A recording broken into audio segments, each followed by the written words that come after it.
Hello everybody, it's NinjaValeU, and today we have, well, firstly we have me being annoyed that everything in this community seems to coincide with a busy point in term time. Or at least this is what confirmation bias is telling me. Anyway, quite a few things have happened recently, some of which I knew about in advance, and so I should have had some stuff prepared for, but some of which came as a total shock to me. And I'm going to begin with the total shock because, well, I feel it's probably the most important event I have ever discussed on this channel. And no, this isn't to do with DLU closed beta. Although we're going to get on to talking about that later, this is something I feel is more important even than that, if one can imagine such a thing.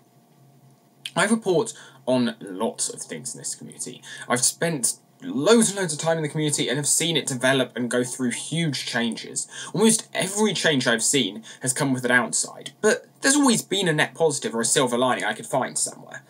This thing completely blindsided me, and honestly, I don't think there really is a silver lining. So what is this thing? Simon is leaving LU development. For those who don't know, Simon was the lead developer of OpCrux and has been one of the community's longest serving developers, initially having joined LUR and proving to be its most dedicated developer throughout multiple iterations of the project, until it became the OpCrux we've all known for the past year or so. In this time, Simon has proved himself repeatedly to be one of the most knowledgeable and competent developers the LU community has to offer. DLU have long had access to resources unavailable to the rest of the community, but Simon's work really typified just how far one could get without any of that. OpCrux never was the most feature-complete server, but that didn't mean that Simon didn't do a lot of amazing work, and I think I can safely describe him as the person in the LEGO Universe community who was the most knowledgeable about decompilation of the client. This is far harder than it sounds, if you've not heard of this before. This isn't just a case of reading someone else's code and working out what it does. No.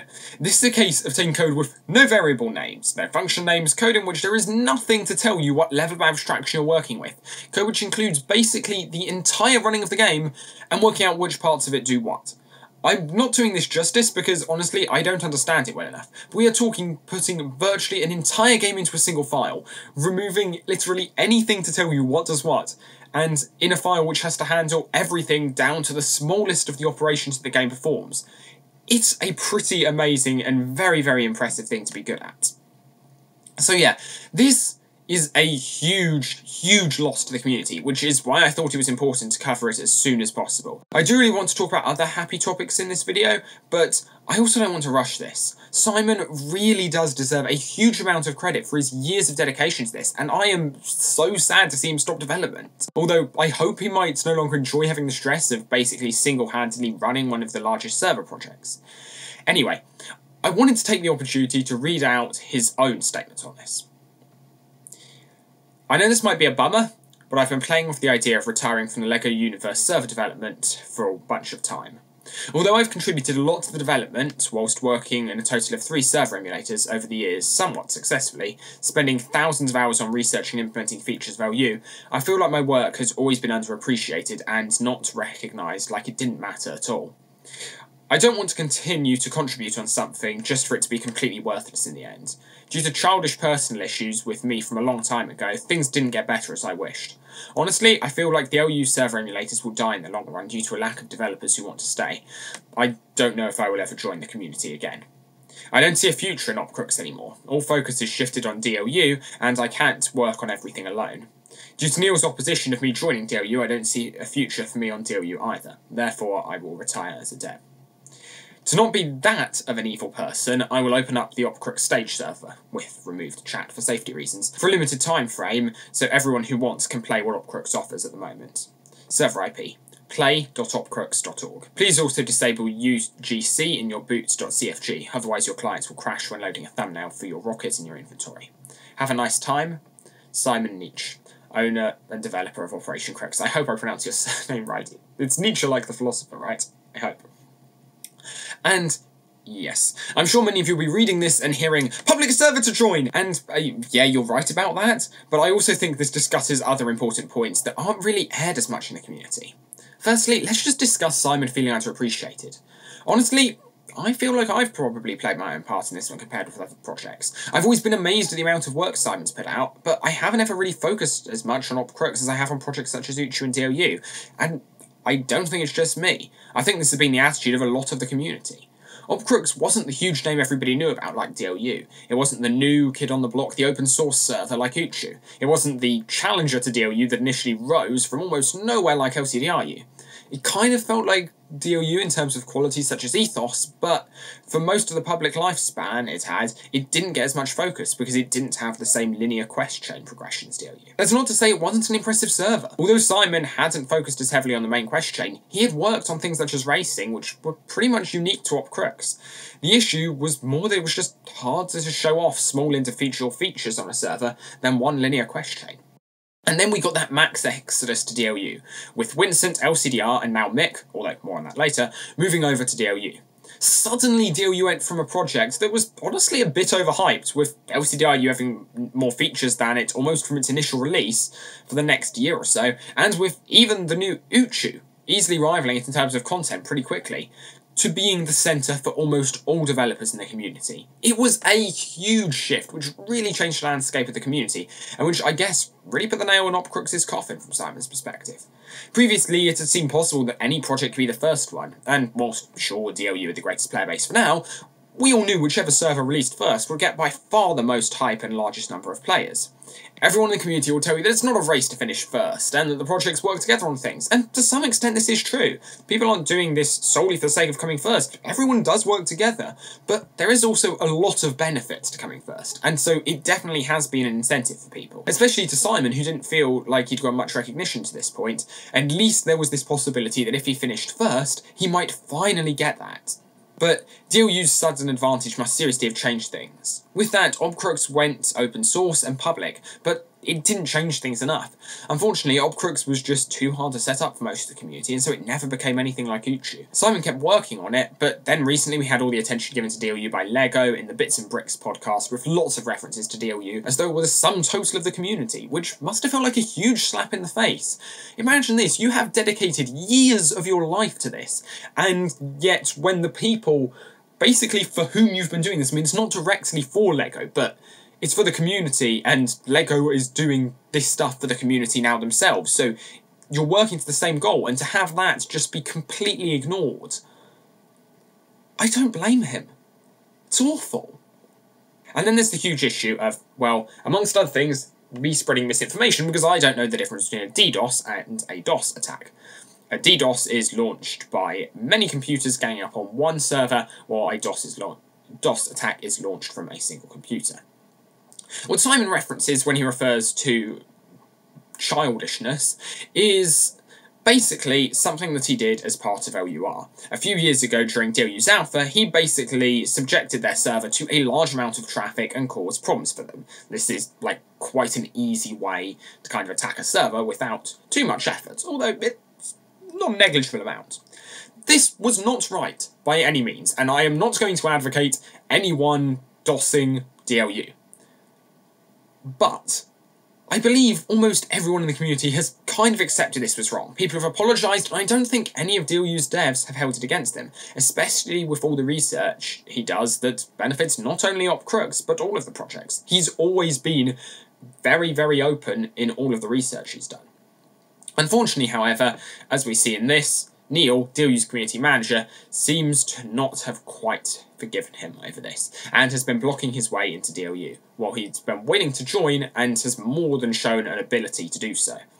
There were quite a few other valid reasons to not let Simon join DLU that I'd heard, but with Mick's recent joining, and again, more on that later, they kind of feel a little bit invalidated. It's definitely shown that it's possible to get a new developer in, and so I don't blame Simon for feeling like it's personal.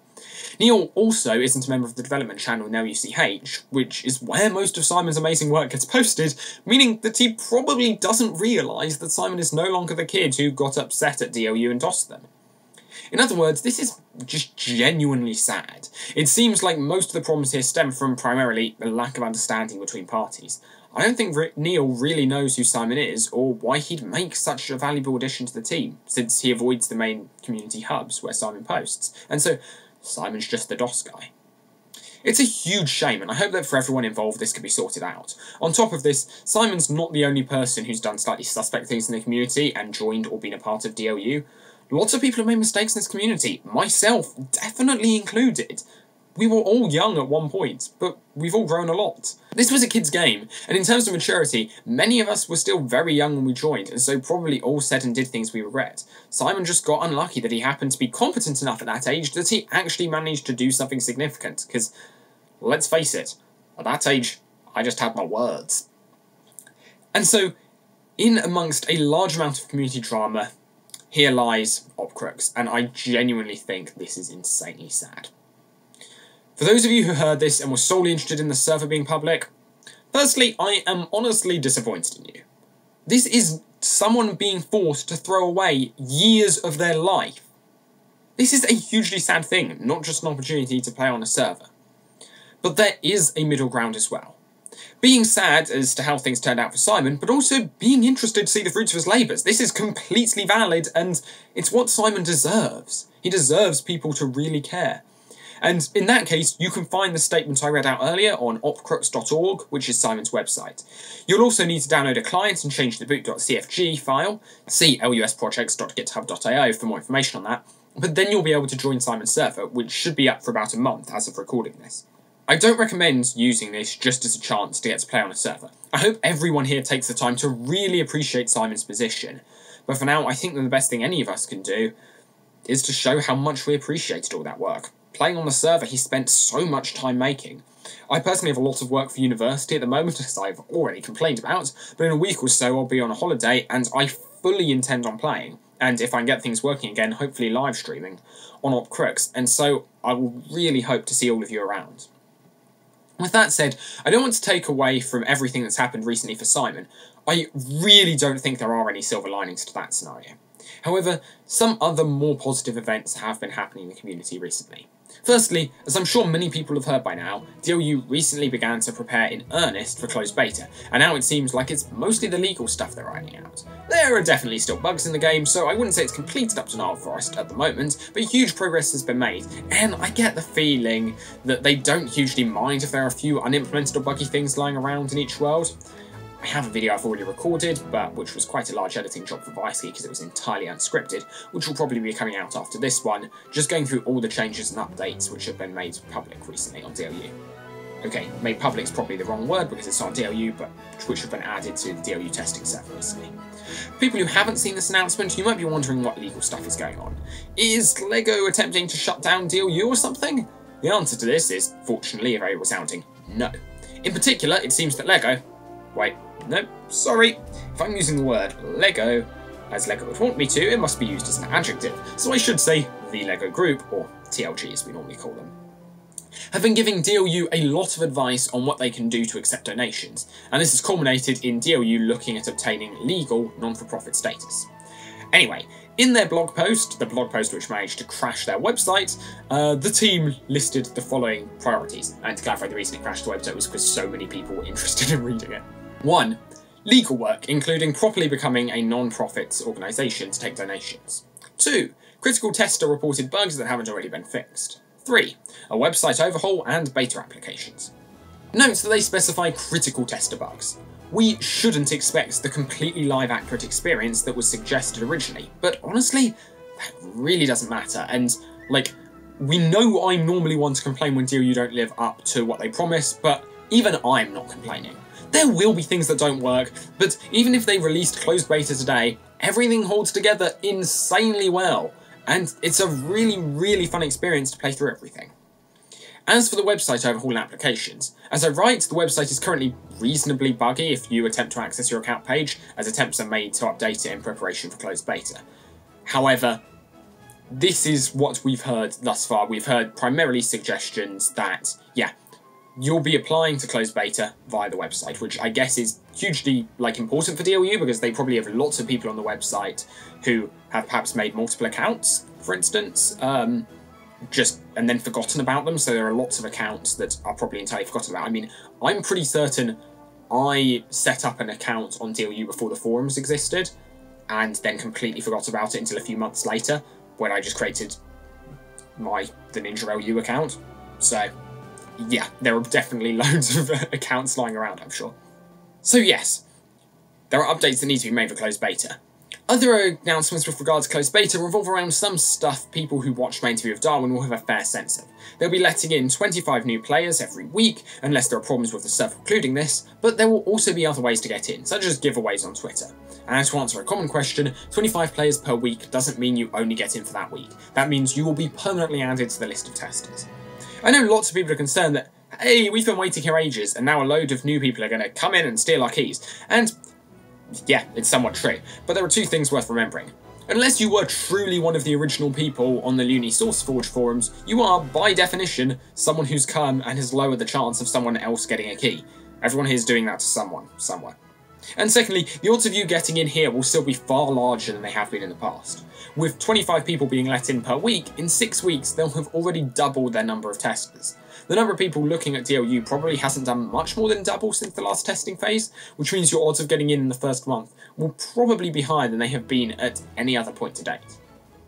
It's worth noting, however, just how many people are trying to join DLU. In fact, so many people tried to get onto DLU's website after their blog post was they mentioned on Twitter that it actually crashed under the weight of interested people, which was, Darwin described it as a hug of death. So many people really being interested in what they had to say that it crashed their website. It's not the worst reason for a crash. On top of this, soon DLU's Discord, previously closed to testers, will be made open to the public.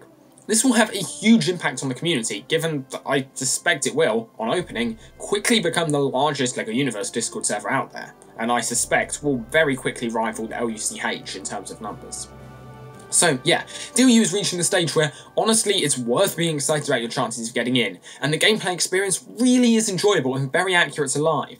As someone who spent so much time trying to find ways to make limited servers more enjoyable for people on them, it's amazing to see this shift to a server with a large number of developers, although I stand by what I say, one fewer than they should have, which is making a ton of progress. It's amazing to play a server that is fun in and of itself.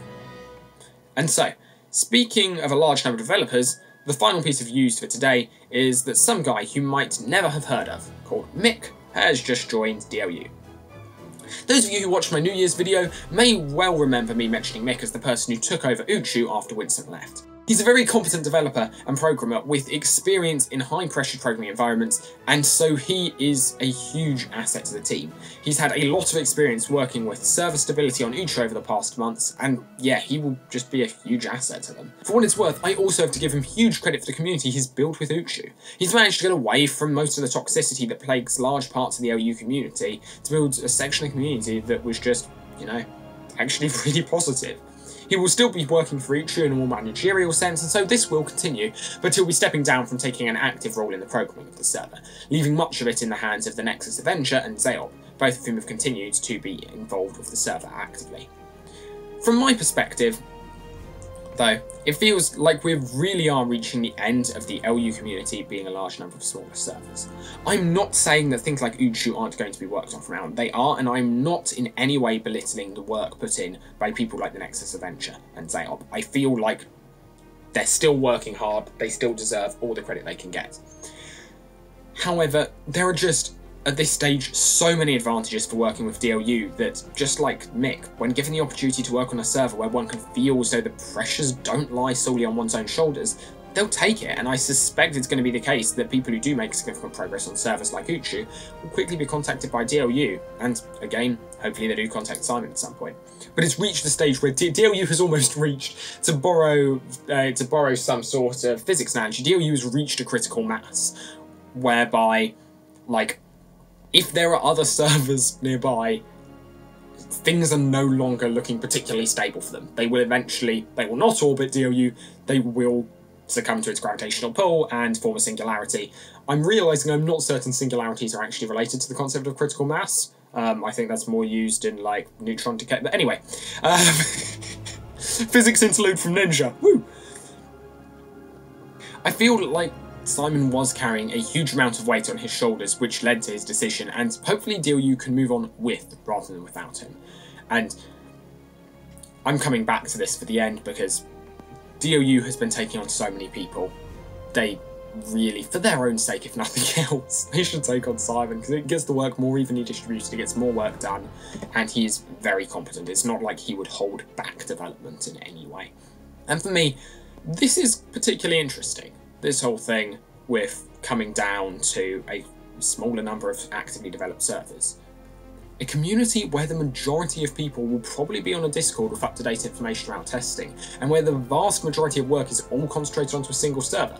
That would almost mean you wouldn't need someone like me to collate stuff from across multiple servers into... I have on the script regular news videos. These are not regular, but you know what I mean.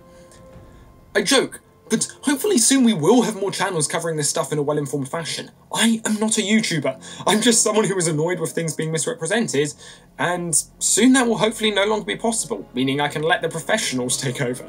Until then, I still plan on covering topics, and I'll probably still keep posting videos about interesting topics, things like speedrunning, and stuff on the side of server development. And this is really exciting for me, if I'm honest. I can't wait to see people making really good LU content, and this is me throwing down the gauntlet to everyone watching this. Soon, anyone will be able to make videos like this because everyone will have access to all of the same information, or at least most of it. And I'll definitely be interested in publicising any channels which do a good job of informing people and answering questions in a more enjoyable and informative way than I do. I'm not the best at this in any way, I just happen to be the one guy who decided to start really prioritising information over any form of enjoyment for viewers. I'm more than happy to provide in-game footage to anyone who does want it for their videos. No, let's face it, my videos are pretty much just me talking about knowledge which is mostly publicly available on top of video footage. Those are the only two components you need for it. And especially when DLU's Discord opens, anyone will be able to do what I do. So I highly encourage you to all give it a go. I'm sure many of you will be much better about it than I'll be, and I really look forward to showing your channels off and telling people about it. And so with that, I've been NinjaValU, and this has been quite the week. I mentioned this on Twitter recently, but I really feel as though this is where everyone hopes the community might be when DLU initially went public. It has that feeling of, actually, we might only be a few years from the end now. It might still be a few years, but the end is in sight now, which is something that, for most of the time I've been here, has been truly unimaginable. And so, thank you all so very much for watching. I realised last night that I never really explained why I say to subscribe to the devs. There are definitely far better ways of showing your support for them, like they probably don't really care about the subscriber count on the YouTube channel as much as they would care about someone sending them a really nice message via email or Twitter or something. But asking people to subscribe is probably the easiest way for people to show their support. You're already on YouTube, it's a few clicks away. In particular, I believe Simon's channel is normally at the top of my list. I might be wrong, but I'll believe you'll know the URL because it contains Cool GameTube in the name, I think. So yeah, I thought I would explain that. I don't really have much else to say, other than that I thank you so much for listening, and I really hope I'll be able to see all of you around in various places in the community over the coming months. I've been NinjaValU. Thank you.